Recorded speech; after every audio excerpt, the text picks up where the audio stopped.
ವಿಧಾನ ಪರಿಷತ್ತಿಗೆ ನಡೆದಂತ ನಿನ್ನೆಯ ಮತದಾನ ನಾನು ಮೊದಲೇ ಮಾಧ್ಯಮ ಸ್ನೇಹಿತರ ಮುಂದೆನೇ ಹೇಳಿದ್ದೆ. ಮನಿ ಪವರು, ಮಸಲ್ ಪವರು ಇದೆಲ್ಲ ಏನು ಹೇಳಿದ್ದೆ. ನಾನು ಚುನಾವಣೆ ಗೆಲ್ತೀವಿ ಅಂತಕ್ಕಂಥ ದೃಷ್ಟಿಯಿಂದ ಅಭ್ಯರ್ಥಿ ನಿಲ್ಲಿಸಿದ್ದಲ್ಲ. ನಾನು ಪಕ್ಷದ ವತಿಯಿಂದ ತೀರ್ಮಾನ ಮಾಡೋದಕ್ಕಿಂತ ಮುಂಚೆ ಈ ದಿನಾಂಕ ನಿಗದಿ ಆದ ಮೇಲೆ ಮನೆಯಲ್ಲೇ 2 ಸಭೆಗಳನ್ನು ಮಾಡಿದೆ. ಎಲ್ಲ ಶಾಸಕರನ್ನ ಎಕ್ಸೆಪ್ಟ್ ಒಬ್ಬರು ಈ ಜಿಲ್ಲೆಯವ್ರನ್ನ ಬಿಟ್ಟು, ಕೆಲವರು ಆಗಲೇ ಸುಮಾರು 1-1.5 ವರ್ಷದಿಂದನೇ ಕಾಲು ಹೊರಗಿಟ್ಬಿಟ್ಟವ್ರು. 2 ಕಾಲನ್ನು, 1 ಕಾಲಲ್ಲ 2 ಕಾಲು ಇಟ್ಕೊಂಡವ್ರೆ. ಅವ್ರಿಗೆ ಬೇಕಾದಂಥ ಸಂದರ್ಭದಲ್ಲಿ ಹೇಳಿಕೆಗಳು ಕೊಟ್ಕೊಂಡು ಬಂದಿದ್ದಾರೆ. ಅವರು ಹೇಳಿದ್ದಾರೆ ನನ್ನ ಸಂಪರ್ಕದಲ್ಲೇನು ಇರಲಿಲ್ಲ ಅಂತೇಳಿ. ನಾನು 2 ಸಭೆ ಮಾಡಿದ ಉದ್ದೇಶವೇ ನಮ್ಮ ಪಕ್ಷದ 18ರಲ್ಲಿ 17 ಮತಗಳನ್ನು ಉಳಿಸ್ಕೋಬೇಕು ಅಂತಕ್ಕಂಥ ದೃಷ್ಟಿಯಿಂದ. ಕೊನೆಗೆ ನಮ್ಮಲ್ಲೇ ಶಾಸಕರುಗಳು ಕೆಲವರು ಇಲ್ಲ ನಾವು ಯಾವುದೇ ಕಾರಣಕ್ಕೂ ಅಭ್ಯರ್ಥಿ ಆಗದೇ ಇದ್ದರೆ ರಾಂಗ್ ಮೆಸೇಜ್ ಹೋಗ್ತದೆ, ಸೋಲು ಗೆಲುವು ಚುನಾವಣೆಯಲ್ಲಿ ಇದ್ದಿದ್ದೆ, ಅಭ್ಯರ್ಥಿಯನ್ನು ನಿಲ್ಲಿಸಲೇಬೇಕು ಅಂತ ಹೇಳಿ ನಮ್ಮಲ್ಲಿ ಕೆಲವು ಶಾಸಕರು ಒತ್ತಾಯಗಳನ್ನು ಮಾಡಿದ್ರು. ನಾನು ಅವತ್ತು ಹೇಳಿದ್ದೆ, ನನಗೆ ಬೇಕಾಗಿರೋದು ನಮ್ಮ 17 ಜನ ನೀವೇನಿದ್ದೀವಿ ಅಂತ ಹೇಳ್ತೀರಿ, 17 ಮತಗಳು ಯಾವುದೇ ಕಾರಣಕ್ಕೂ ಒಡೆದೋಗ್ತಕ್ಕಂಥದ್ದಕ್ಕೆ ಅವಕಾಶ ಕೊಡಬೇಡಿ. ಏಕೆಂದರೆ ಹಿಂದೆನಾದರೂ ಅನುಭವ ಆಗಿದೆ ನನಗೆ. ಆ ಹಿನ್ನೆಲೆಯಲ್ಲೇ ಹೇಳಿದಾಗ ಇಲ್ಲ ನಮಗೆ ಪರೀಕ್ಷೆ ಮಾಡಬೇಕು, ನಿಜಕ್ಕೂ ಯಾರ್ಯಾರು ಯಾವ ರೀತಿ ಇದ್ದಾರೆ, ಈ ಪಕ್ಷದ ಬಗ್ಗೆ ಗೌರವ ಇಟ್ಟವರು ಯಾರಿದ್ದಾರೆ, ಹಿತಶತ್ರುಗಳು ಯಾರಿದ್ದಾರೆ, ಇದು ಪರೀಕ್ಷೆ ಆಗಬೇಕು ಅಂದರೆ ನೀವು ಅಭ್ಯರ್ಥಿ ಹಾಕಲೇಬೇಕು ಅಂತಕ್ಕಂಥದ್ದು ನನ್ನ ಮೇಲೆ ಒತ್ತಡ ತಂದಂಥದ್ದು. ಆ 2 ಸಭೆ ಮಾಡಿದಾಗ ಅದರ ಮೇಲೆ ತೀರ್ಮಾನ ಮಾಡೋದು ಅಭ್ಯರ್ಥಿ ನಿಲ್ಲಿಸಬೇಕು ಅಂತ ಹೇಳಿ. ಈ ಚುನಾವಣೆಯ ನೆನ್ನೆಯ ಫಲಿತಾಂಶ ಬಹುಶಃ ನಮಗೆ ಇನ್ನೊಂದು ರೀತಿಯ ಅನುಭವವನ್ನು ಕೊಟ್ಟಿದೆ ಅನ್ನೋದು ನಾನು ಹೇಳ್ತೇನೆ. ಯಾರನ್ನೂ ದೂಷಣೆ ಮಾಡಲಿಕ್ಕೆ ಹೋಗಲ್ಲ. ಈಗ ಅತಿಯಾಗಿ ನಂಬಿಕೆ ಇಡ್ತಕ್ಕಂಥದ್ದು ಸೂಕ್ತ ಅಲ್ಲ ಅಂತಕ್ಕಂಥದ್ದು ಒಂದು ಸಂದೇಶ ಕೆಲವರು ಕೊಟ್ಟಿದ್ದಾರೆ. ನನ್ನ ಅತಿಯಾದ ನಂಬಿಕೆಯನ್ನು ಎಲ್ಲರ ಮೇಲೂ ಇಡ್ತೀನಿ, ಅದು ನಿಮ್ಮಲ್ಲಿ ಬಂದಿರತಕ್ಕಂಥ ಈ ಗುಣನ ಸ್ವಲ್ಪ ಬದಲಾವಣೆ ಮಾಡ್ಕೊಳ್ಳಿ ಅಂತಕ್ಕಂಥ ಸಂದೇಶ ನೆನ್ನೆಯ ಫಲಿತಾಂಶ ನನಗೆ ವೈಯಕ್ತಿಕವಾಗಿ ಕೊಟ್ಟಿದೆ.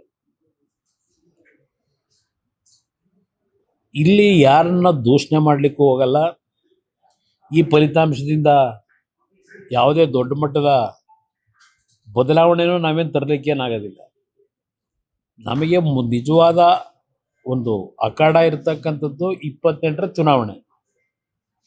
ಅದಕ್ಕೆ ಪಕ್ಷ ಯಾಕೆ ಸಂಘಟನೆ ಮಾಡಬೇಕು ಅಂತಕ್ಕಂಥದ್ದು ಈಗ ನಾವು ಚರ್ಚೆ ಮಾಡಬೇಕಾಗಿದೆ. ಹಲವಾರು ಸಂದರ್ಭದಲ್ಲಿ ಇಂಥ ಒಂದು ಬೆಳವಣಿಗೆ ಆದಾಗ ಈ ಪಕ್ಷ ಉಳಿಸಿ ಬೆಳೆಸ್ಕೊಂಡು ಬಂದಿರತಕ್ಕಂಥದ್ದು ಕಾರ್ಯಕರ್ತರೆ. ನಮ್ಮಲ್ಲಿ ನಿಷ್ಠಾವಂತ ಕಾರ್ಯಕರ್ತರ ಕೊರತೆ ಇಲ್ಲ. ಆ ಕಾರ್ಯಕರ್ತರ ದುಡಿಮೆ ಮೇಲೆ ಬೆಳೆದಂಥವರು ಯಾವ್ಯಾವ ರೀತಿಯಲ್ಲಿ ಹಲವಾರು ಸಂದರ್ಭದಲ್ಲಿ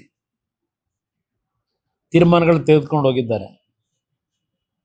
ಅದರಿಂದ ಏನು ಪಕ್ಷಕ್ಕೇನು ಹಿನ್ನಡೆ ಆಗಿಲ್ಲ. ನಾನು ದೇಶದ ರಾಜಕಾರಣನೇ ಈಗ ನೋಡ್ತಾ ಇದ್ದೀನಿ. ದೇಶದ ರಾಜಕಾರಣ 3 ಬಾರಿ 2 ಬಾರಿ ಮುಖ್ಯಮಂತ್ರಿಗಳಾದಂಥ ಪಕ್ಷಗಳ ಪರಿಸ್ಥಿತಿಗಳು ಏನಾಗ್ತಿದೆ ಅಂತಕ್ಕಂಥದ್ದು ದೇಶದ ನಾನಾ ಭಾಗದ ರಾಜ್ಯಗಳಲ್ಲಿ ಏನು ಫಲಿತಾಂಶಗಳನ್ನು ಕಂಡಿದ್ದೇನೆ. ಸುದೀರ್ಘವಾಗಿ ಮುಖ್ಯಮಂತ್ರಿಗಳಾಗಿ ಅಧಿಕಾರ ನಡೆಸಿದಂಥ ಪಕ್ಷಗಳು ಇವತ್ತು ಯಾವ ಪರಿಸ್ಥಿತಿಗೆ ಬಂದಿದೆ, ಪ್ರತಿನಿತ್ಯ ನೀವೇ ಜನಗಳ ಮುಂದೆ ಇಡ್ತಾ ಇದ್ದೀರಿ. ಆದ್ರೆ ಒಂದು ನನಗೆ ಇನ್ನೂ ವಿಶ್ವಾಸ, ನಾನು ಅಧಿಕಾರದಲ್ಲಿ 2 ಬಾರಿ ಆಕಸ್ಮಿಕವಾಗಿ ಮುಖ್ಯಮಂತ್ರಿ ಆದನು. ನಮ್ಮ ರಾಷ್ಟ್ರೀಯ ಅಧ್ಯಕ್ಷರು ದೇವೇಗೌಡರು ಈ ಒಂದು ಪಕ್ಷನ ಈ ಜಾತ್ಯತೀತ ಜನತೆಗಳ ಒಂದು ಭಾಗ ಇರಲಿ, ಅವರು ರಾಜಕಾರಣಕ್ಕೆ ಬಂದಂಥ ದಿನದಿಂದ ವಿರೋಧ ಪಕ್ಷದಲ್ಲೇ ಕೆಲಸ ಮಾಡ್ಕೊಂಡು ಬಂದಿರೋದು. ಅವರು ಅವರ ರಾಜಕೀಯದ ಪ್ರತಿನಿತ್ಯದ ಪ್ರತಿಯೊಂದು ಸನ್ನಿವೇಶಗಳು ಯಾವ ರೀತಿ ನಡ್ಕೊಂಡು ಬಂದಿದೆ, ಆದರೂ ಸಹ ಇವತ್ತು ರಾಜ್ಯದಲ್ಲಿ ದೇಶದಲ್ಲಿ ಅವರೇನೊಂದು ಗೌರವ ಉಳಿಸ್ಕೊಂಡು ಬಂದಿದ್ದಾರೆ. ಇದೆಲ್ಲ ಇತಿಹಾಸದಲ್ಲಿ ಇರ್ತಕ್ಕಂಥದ್ದು. ಅವ್ರ ಮುಖ್ಯಮಂತ್ರಿ 60-70 ವರ್ಷವೇ ಆಯಿತು ಅವರ ರಾಜಕೀಯ ಜೀವನ. ಕೇವಲ 18 ತಿಂಗಳು ಮುಖ್ಯಮಂತ್ರಿ, 10 ತಿಂಗಳು ಪ್ರಧಾನಮಂತ್ರಿ, ಒಂದು 2-3 ವರ್ಷ ನೀರಾವರಿ ಮಂತ್ರಿ. ಇನ್ನು ಉಳಿದ ಎಲ್ಲ ಅವಧಿನಲ್ಲೂ ಅವರು ವಿರೋಧ ಪಕ್ಷದಲ್ಲೇ ಇದ್ದಾರೆ. ಅದೇನೋ ನನಗೆ ಅವ್ರು ಬಳುವಳಿ ಕೊಟ್ಟಿದ್ದಾರೆ, ನನಗೆ ಅವರ ರಾಜಕೀಯ ಜೀವನದ ಬಳುವಳಿ ನನಗೂ ಕೊಟ್ಟಿದ್ದಾರೆ ಅಂತ ಅನ್ಕೊಂಡಿದ್ದೇನೆ. 2004 ಮೊದಲನೇ ಬಾರಿಗೆ ವಿಧಾನಸಭೆ ಪ್ರವೇಶ ಮಾಡಿದೆ. ಅಲ್ಲಿಂದ ರಾಜ್ಯದ ರಾಜಕಾರಣದಲ್ಲಿ ನನ್ನ ಒಂದು ಪಕ್ಷದ ಬೆಳವಣಿಗೆಗೆ ನನ್ನ ಕಾರ್ಯಕರ್ತರ ಜೊತೆ ಕೈ ಜೋಡಿಸಿ ಕೆಲಸ ಮಾಡ್ತಕ್ಕಂಥ ಒಂದು ಸನ್ನಿವೇಶಗಳು ನನಗೆ ಪ್ರಾರಂಭ ಆದಂಥದ್ದು. 2007 ನಂತರ ಈ ಪಕ್ಷದ ಮುನ್ನಡೆಸ್ಕೊಂಡು ಹೋಗ್ತಕ್ಕಂಥದ್ದು ಸ್ವಲ್ಪ ನನ್ನ ಹೆಗಲ ಮೇಲೆ ಬಿತ್ತು. ದೇವೇಗೌಡರು ಎಲ್ಲೆಲ್ಲಿ ಅವರ ಒಂದು ಶಕ್ತಿ ತುಂಬಬೇಕು ತುಂಬ್ಕೊಂಬಂದಿದ್ದಾರೆ. ಆದರೆ ಕಳೆದ 20 ವರ್ಷದಲ್ಲಿ ಸುದೀರ್ಘವಾಗಿ ಈ ಪಕ್ಷದ ಕಾರ್ಯಕರ್ತರ ಸಂಘಟನೆ ಜೊತೆಗೆ ಪಕ್ಷಕ್ಕೆ ಆರ್ಥಿಕವಾಗಿ ಶಕ್ತಿ ಇಲ್ಲದೆ ಇದ್ದರೂ ಈ 20 ವರ್ಷ ಈ ಪಕ್ಷ ಇನ್ನೂ ಈ ರಾಜ್ಯದಲ್ಲಿ ಒಂದು ಅಸ್ತಿತ್ವ ಇಟ್ಕೊಂಡಿದೆ ಅಂತಕ್ಕಂಥದ್ದನ್ನಾದರೂ ನಾನು ಕಾರ್ಯಕರ್ತರ ಜೊತೆಗೂಡಿ ಇಲ್ಲಿವರೆಗೆ ಉಳಿಸ್ಕೊಂಬಂದಿದ್ದೇನೆ.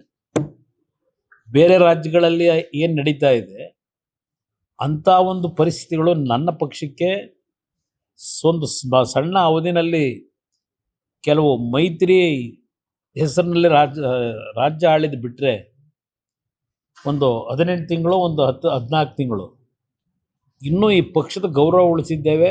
ನಾನು ಸ್ವಲ್ಪ ಅಲ್ಪ ಮಟ್ಟಿಗೆ ಜನಗಳ ವಿಶ್ವಾಸ ಇಟ್ಕೊಂಡಿದ್ದೇನೆ. ನಿಜವಾದ ಅಗ್ನಿ ಪರೀಕ್ಷೆ ನಮಗೆ ಆಗ್ತಕ್ಕಂಥದ್ದು 2028. ಹಣಬಲ ತೋಲ್ಬಲದ ವಿರುದ್ಧವೇ ಚುನಾವಣೆ ನಡೆಸಬೇಕು. ನಾವು ಅವರ ಮುಂದೆ ಆರ್ಥಿಕವಾಗಿ ಈಗಿನ ರಾಜಕೀಯದ ಒಂದು ವಾತಾವರಣ ಇದೆಯಲ್ಲ, ಅವ್ರಿಗೆ ಸರಿಸಾಟಿಯಾಗಿ ನಾನು ನಿಲ್ತೀನಿ ಅಂತಕ್ಕಂಥದ್ದು ಏನು ಭ್ರಮೆ ಇಲ್ಲ ನನಗೆ. ಆದರೆ ಒಂದು ವಿಶ್ವಾಸ, ನನ್ನ ಕಾರ್ಯಕರ್ತರು ನಿಷ್ಠಾವಂತ ಕಾರ್ಯಕರ್ತರಿದ್ದಾರೆ.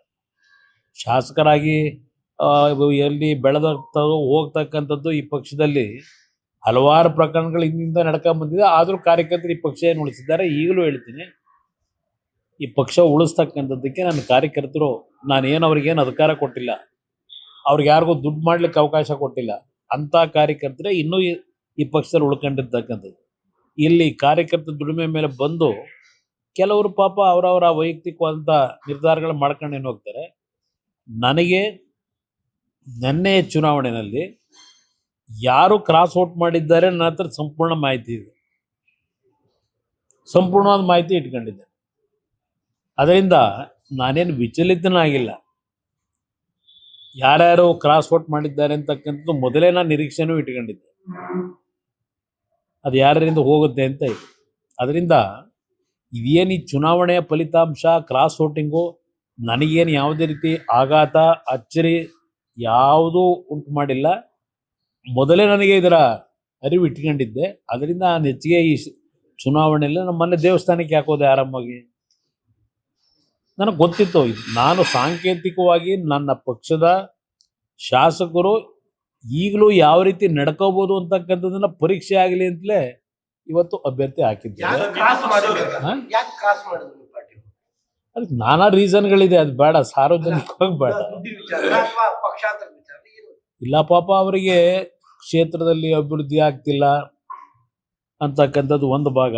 ಈಗಾಗಲೇ ಮುಂದೆ ಏನು ಮಾಡಬೇಕು ಅನ್ನೋದು ಅವ್ರು ತೀರ್ಮಾನ ಮಾಡ್ಕೊಂಡಿದ್ದಾರೆ. ಯಾವ್ಯಾವಾಗ ಯಾರ್ಯಾರ ಹತ್ರ ಏನೇನು ಮಾತಾಡಿದ್ದಾರೆ, ಏನೇನು ವ್ಯವಹಾರಗಳು ನಡೆದಿದೆ ಅದೆಲ್ಲ ನನಗೆ ಗೊತ್ತಿರೋ ವಿಷಯ. ನಮ್ಮಲ್ಲಿ 4 ಜನ ಮಾಡ್ತಾರೆ. ಯಾರು ಅಂತಕ್ಕಂಥದ್ದು ಗೊತ್ತಾಗಿದೆ. ಅದು ಚರ್ಚೆ ಆಗಿದೆ.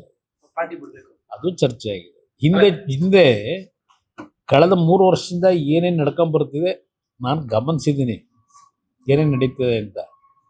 ಅದು ಗಮನಿಸಿದ್ರು ನಾನು ಅವ್ರಿಗೆ, ನೋಡ್ರಪ್ಪ, ನಿಮ್ಮ ಕ್ಷೇತ್ರದಲ್ಲಿ ಜನಗಳಿಗೆ ಏನೇನು ಮಾತು ಕೊಟ್ಟಿದ್ದೀರೋ, ಗೆಲ್ಲಿಸಿದ್ದಾರೆ, ನೀವು ಆ ಮಾತು ಜನಗಳ ಹತ್ರ ಉಳಿಸ್ಕೊಳ್ಳಿಕ್ಕೆ ಮಾತು ಕೊಟ್ಟಿರ್ತಕ್ಕಂಥದ್ದು, ನಿಮಗೆ ಅನುಕೂಲಗಳು ಮಾಡ್ಕೋಬೇಕು ಅಂದರೆ ಇವತ್ತು ನೀವು ನಿಮ್ಮ ಜಾತಿ ಹೆಸರಿನಲ್ಲೋ ಇಲ್ಲ ಇನ್ಯಾವುದೋ ಒಂದು ಇದರಲ್ಲಿ ಯಾವ್ಯಾವ ರೀತಿ ನಿಮ್ಮ ಕ್ಷೇತ್ರಕ್ಕೆ ಅಭಿವೃದ್ಧಿ ಮಾಡ್ಕೋಬೇಕು ಮಾಡ್ಕೊಳ್ರಪ್ಪ ಅಂತಲೂ ನಾನು ಹೇಳಿದ್ದೀನಿ. ನಾನು ಯಾರಿಗೂ ಹೊಸಬ್ರು ಬರ್ತಾರೆ, ಅದೇ ಜನ್ಜಿ ಅಂತ ಈಗ ಹೊಸದಾಗಿ ಶುರುವಾಗಿದೆಯಲ್ಲ, ಬಹಳ ಜನ ಬರ್ತಾರೆ. ನಾನು ರೆಡಿಯಾಗಿದ್ದೀನಿ. ನಾನು ಈ ಪಕ್ಷದಲ್ಲಿ ಯುವಕರುಗಳಿಗೆ ಹೆಚ್ಚಿನ ಆದ್ಯತೆ ಕೊಡಬೇಕು, ಹೊಸ ಮಕ್ಕಳಿಗೆ ಅಂತಕ್ಕಂಥ ನಿರ್ಧಾರ ಮಾಡಿದ್ದೀನಿ. ಅವ್ರ ಹೆಸರು ಬಿಡಿ, ನನ್ನ ಹತ್ರ ಅವ್ರ ಹೆಸರೇ ತರಬೇಡಿ. ನಾನು ಕಳೆದ 1.5 ವರ್ಷದಲ್ಲಿ ಅವ್ರ ಬಗ್ಗೆ ನಾನೇನಾದ್ರು ಮಾತನಾಡಿದ್ದೀನ?